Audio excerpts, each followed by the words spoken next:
G'day, Darren from Executive Speaking. Got a technique I want to share with you today on how you can connect with your audience, your staff, your marketplace, in a way that will bond them and draw them to your message. I'll share it with you in a moment.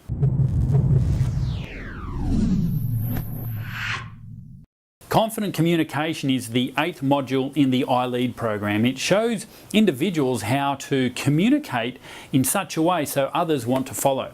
This communication might be at the front of the room, on email, telephone, across the table meetings. The way we get people to follow our message and bond with it is to elicit the emotions in what it is you're talking about. Now, how do we do this?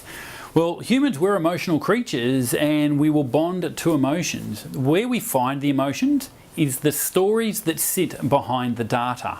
If you have information to share, what is the story behind it that your audience will listen to? Now, your stories don't need to be over the top. They don't need to be I climbed Mount Everest with a Sherpa on my shoulder and a broken leg.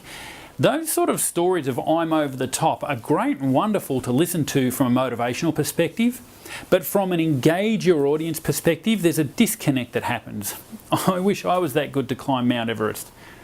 The stories you use need to be simple, basic and everyday.